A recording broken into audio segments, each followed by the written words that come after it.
فأعوذ بالله من الشيطان الرجيم بسم الله الرحمن الرحيم والذين يكنزون الذهب والفضة ولا ينفقون في سبيل الله فبشرهم بعذاب عليم کہ جو لوگ سونا اور چاندی کو جمع کرتے ہیں اور ان کو اللہ کی راہ میں خرچ نہیں کرتے تو اللہ نے فرمایا حضور پاک صلی اللہ علیہ وسلم کو کہ ان کو دردناک عذاب کی خبر سنا دیجیے، جس کی تفصیل آپ کے سامنے بیان ہوئی ہے کہ مال کی تختی بنائی جائے گی اور جہنم کی آگ میں تپا کر، جہنم کی آگ دنیا کی آگ سے 69 گنا زیادہ تیز ہے، اس آگ میں تپا کر اور اس مرد کی، اس عورت کی پیشانی کو داغا جائے گا، پہلو کو داغا جائے گا، پیٹھ کو داغا جائے گا جس نے زکوٰۃ نہیں دی ہوگی، اور یہ سزا اس دن کی ہے کہ ایک دن 50,000 برس کا ہوگا۔ اس دنیا کے 50,000 برس کا ایک دن ہوگا، اس دن میں یہ سزا ہوتی رہے گی، اور تب تک ساری خلقت کا، جنوں کا، انسانوں کا اور تمام جانوروں کا حساب و کتاب اور ان کے درمیان عدل و انصاف ہوگا۔ اس وقت تک ان مالداروں کو یہ سزا ملتی رہے گی۔ اس کے بعد اگر اللہ نے بخش دیا تو اس کی مہربانی، ورنہ اس کو پھر جہنم میں بھی ڈالا جائے گا، اور جہنم میں خاص کر عورتوں کے لیے بڑی عبرت کی بات ہے کہ جس قسم کا زیور اس دنیا میں پہن رکھا ہے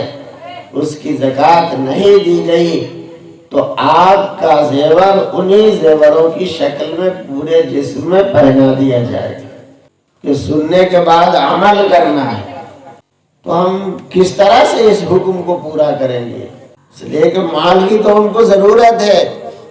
بغیر مال کے آدمی دنیا میں کیسے چلے گا؟ لیکن اللہ کا حکم ہی آ رہا ہے تو صحابہ بے چین ہوئے۔ تو حضرت عمر رضی اللہ تعالیٰ عنہ نے صحابہ کو تسلی دی کہ تم سب اطمینان رکھو اور میں اس مسئلے کا حل لے کر کے آتا ہوں۔ چنانچہ حضرت عمر رضی اللہ عنہ رسول اللہ صلی اللہ علیہ وسلم کی خدمت میں حاضر ہوئے اور صحابہ کی بے چینی کا اظہار کیا کہ اللہ کے رسول صلی اللہ علیہ وسلم، اس آیت کی وجہ سے تو آپ کے صحابہ بہت بے چین، بہت پریشانی میں۔ تو اللہ کے رسول صلی اللہ علیہ وسلم نے فرمایا کہ جس مال کی زکوٰۃ نکل جاتی ہے وہ قرض نہیں رہتا ہے، اس میں آیا کہ قرض کرتے، جمع کرتے، اسی میں ساتھ ساتھ ہے وَلَا يُنْفِقُونَهَا فِي سَبِيلِ اللَّهِ، اس کو اللہ کی راہ میں خرچ نہیں کرتے، یعنی زکوٰۃ نہیں دیتے۔ تو آپ صلی اللہ علیہ وسلم نے سمجھایا کہ زکوٰۃ اسی لیے فرض ہے کہ زکوٰۃ نکالنے کے بعد جو مال بچے گا وہ پاک صاف ہو جائے گا، حلال اور طیب رہے گا۔ تو صحابہ کی بے چینی دی ہوئی۔ تو جو عذاب آپ کو سنایا جا رہا ہے، بہت سی حدیثیں ہیں، اتنے سنانے کا وقت نہیں ہے، اور ایک دن کی مجلس میں اور 1-2 گھنٹے کی بیٹھک میں دین کی کوئی بات آدمی پوری آپ کو سنا دے، یہ بس سے باہر کی بات ہے۔ اسی طرح اللہ نے جو ہم کو مال دیا ہے تو اس مال کا اندر سب سے پہلا جو اللہ کا حق ہے، یعنی زکوٰۃ، جو غربا اور مساکین کے لیے، محتاج مسلمانوں کے لیے اللہ تعالیٰ نے مالداروں کے مال میں فرض کیا ہے۔ مال آپ استعمال کریں لیکن اللہ کا حق ادا کرتے ہوئے کریں۔ آج اگر آپ زکوٰۃ نہیں دیتے ہیں، اپنے کو مالک بنے بیٹھے ہوئے ہیں، تو سانپ آپ کے انتظار میں ہے جہنم کی آگ آپ کے انتظار میں ہے۔ اس وقت معلوم ہوگا جب وہ سانپ گلے میں توق بنا کے ڈالا جائے گا اور آپ کے دونوں بازوں کو نوچے گا، ڈسے گا اور کہے گا انا کنزو کا انا مالو کا، میں تمہارا خزانہ ہوں، میں ہی تمہارا مال ہوں۔ اس لیے میرے بھائی اور دوستو، مال اللہ نے ہم کو دیا، بہت بڑی نعمت اور اس کا فضل ہے، لیکن اس مال کے استعمال میں ہم مختار کل نہیں ہیں کہ ہمارا مال ہمیں جس طرح چاہے کرے۔ جو بات آج مالدار لوگ شادی بیاہ کے موقعوں پر ناجائز اور حرام کاموں کو بتایا جائے کہ غلط ہے نہیں کرے تو یہ جواب دیتے ہیں کہ ہمارا ہے، ہم جو چاہیں نہیں سکتے۔ یقیناً آپ کو اللہ نے دے رکھا ہے، کیجئے، تو منمانی کا انجام بھی آگے آنے والا ہے۔ آپ اس دنیا میں جیسے تیسے جی لیتے ہیں، وقت کٹ جاتا ہے، وقت مقرر آتا ہے، آدمی قبرستان چلا جاتا ہے، لیکن کل جو آخرت کا دور دوستو آ رہا ہے، جو میدان محشر کا عذاب آپ کو سنایا جا رہا ہے، اور اس کے آگے جنت یا جہنم کا فیصلہ ہو کر جنتی جنت میں اور جہنمی جہنم میں چلے جائیں گے، تو جنتی جنت میں جائے گا، وہ جنت ہمیشہ ہمیش کی جنت ہے۔ جنت میں جانے کے بعد موت نہیں آئے گی، بیماری نہیں آئے گی، تکلیف نہیں آئے گی، بیت الخلا کی تعمیر کی وہاں ضرورت نہیں ہے، پیشاب خانہ نہیں بنے گا، وہاں اللہ ایسا کھانا کھلائیں گے کہ نہ پاخانہ کی ضرورت پڑے گی نہ پیشاب کی ضرورت پڑے گی، جتنا کچھ کھائیں گے ڈکار آئے گی سب ہضم ہو جائے گا، بدن سے خوشبودار پسینہ نکلے گا، سب ہضم ہو جائے گا، چھٹی ہوگی، کھاتے رہیے۔ اور وہ جنت اللہ نے ایسی بنائی ہے کہ اس دنیا میں بڑا سے بڑا کوئی اس کی سب خواہش پوری نہیں ہوتی ہے، لیکن جنت اللہ نے ایسی بنائی ہے کہ جنت کا کوئی بھی ہو، وہ ادنا درجے کا جنتی ہو کہ اونچے درجے کا جنتی ہو، کوئی بھی ہوگا، سب کے لیے اللہ تعالیٰ کی طرف سے ہے وَلَكُمْ فِيهَا مَا تَشْتَهِي أَنفُسُكُمْ وَلَكُمْ فِيهَا مَا تَدَّعُونَ، وہاں جو تمہارا جی چاہے گا ملے گا، جو مانگو گے وہ مانگا ملے گا۔ اور جنت میں ایسی ایسی نعمتیں ہیں جن کے بارے میں نبی پاک صلی اللہ علیہ وسلم نے فرمایا کہ نہ آنکھوں نے دیکھا نہ کانوں نے سنا اور نہ کسی دل میں اس کا خیال گزرا ہے کہ وہ کیسی نعمت ہے،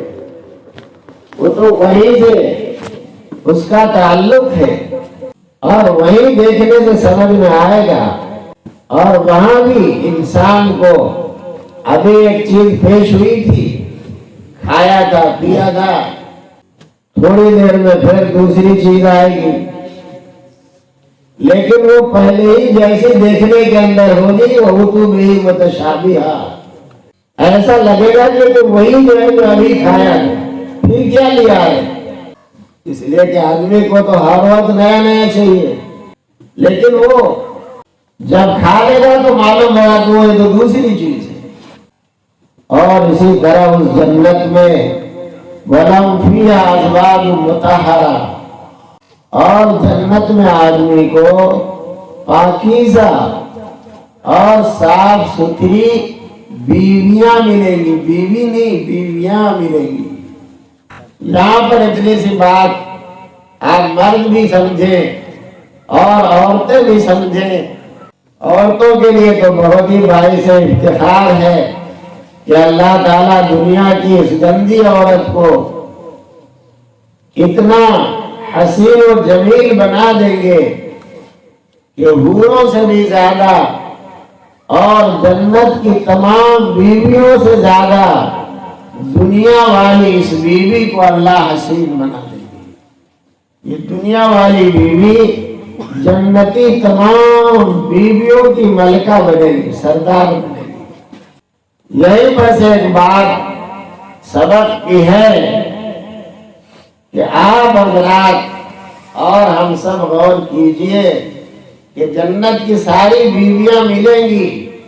اور یہ دنیا والی بیوی زکوٰۃ نہ دینے کی وجہ سے جہنم میں چلی گئی، نماز نہ پڑھنے کی وجہ سے جہنمی ہو گئی، روزہ نہ رکھنے کی وجہ سے جہنمی ہو گئی، حج فرض ہونے کے باوجود حج نہ کرنے کی وجہ سے جہنمی ہو گئی، تو کیا لطف جنت رہے گا؟ اس لیے ہر شخص کو چاہیے کہ اللہ کے حکم کے مطابق خود جنتی بنے اور اپنے پورے گھرانے کو اور بیوی کو جنتی بنائے تاکہ یہ بیوی جنت میں ساتھ رہے۔ اس لیے اللہ واسطے اپنی جانوں پہ رحم کیجئے، اپنے گھرانوں پہ رحم کیجئے، اور ابھی سے آج میں کا ہر ایک فیصلہ لے کہ میں اپنی زکوٰۃ بھی نکالوں گا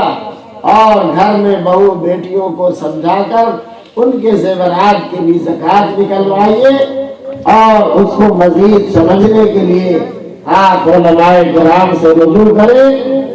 ضرورت ہو ہمارے مدرسے آ کر کے آپ پوچھیں، وہاں تمام تیاری کی جا رہی ہے، سارے علماء کو روز کتابیں کھول کھول کر کے کتاب زکوٰۃ کا مطالعہ کرایا جا رہا ہے کہ جس وقت لوگ زکوٰۃ دینے پر آئیں گے تو اتنے مسئلے کھڑے ہوں گے کہ ہمارے مولویوں کے پسینے چھوٹ جائیں گے۔ ابھی آپ سن رہے ہوں گے، محل کی چیز سمجھ رہے ہوں گے۔ ابھی ہمارے ایک دوست کا واقعہ ہے، ڈاکٹر ہے، باپ بھی ڈاکٹر ہے، اور ان کی شادی کو 20 سال ہوئے، کبھی ان کو خیال ہی نہیں ہوا کہ میری بیوی کے پاس زیور ہے نہیں ہے، جیسے عام طور سے لوگوں کو مطلب نہیں رہتا ہے۔ جب ان کو مسئلہ سمجھایا ہے، بات سامنے آئی ہے،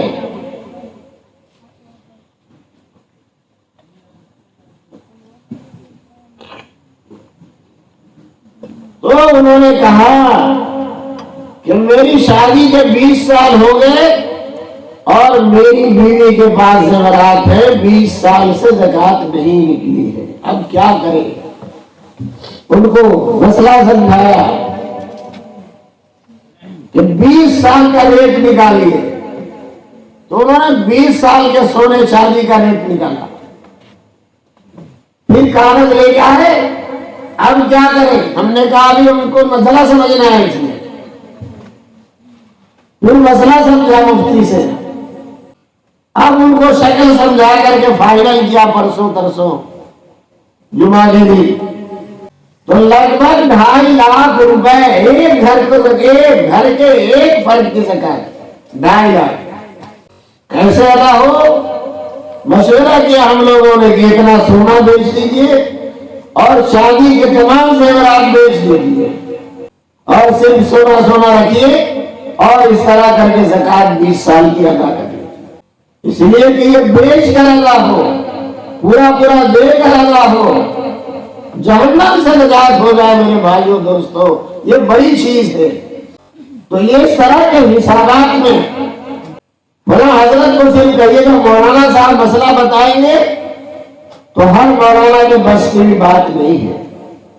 ابھی کام ہم سیتابری میں کر رہے ہیں، راجو پٹی سے ہو رہا ہے، لیکن سرحد میر اعظم گھر کا مفتی کو بتانے میں مسئلہ پوچھا، بلا بات جاننے بتا کتاب دیکھ کر کے بتاتے، 2 دن وقت لیے ہوئے اور مفتی صاحب نے رکھا ہے۔ تو اس طرح سوالات اتنے اٹھیں گے، اس کے لیے ہم نے ہر جگہ اعلان کیا علماء کو کہ اب آپ کتابوں پر آ جائیے، اب آپ مطالعہ کر کے تیار رہیے، جب قوم کھڑی ہوگی آپ کو مسئلے بتانے ہوں گے۔ تو اس لیے آپ مسائل اپنے علماء سے، اپنے ائمہ سے دریافت کریں، نہیں بتائیں، آگے بڑھیے اور سمجھ بوجھ کر کے فائنل کر لیجئے کہ انشاءاللہ جیسے آپ نماز پڑھتے ہیں آپ زکوٰۃ بھی ادا کریں گے۔ اللہ تبارک و تعالی اس پوری آبادی کو اور آپ سب کو اور تمام مسلمانوں کو نماز، زکوٰۃ، روزہ اور حج تمام ارکان دین پر چلنے کی توفیق عطا فرمائے۔ وآخر دعوانا ان الحمد للہ رب العالمین۔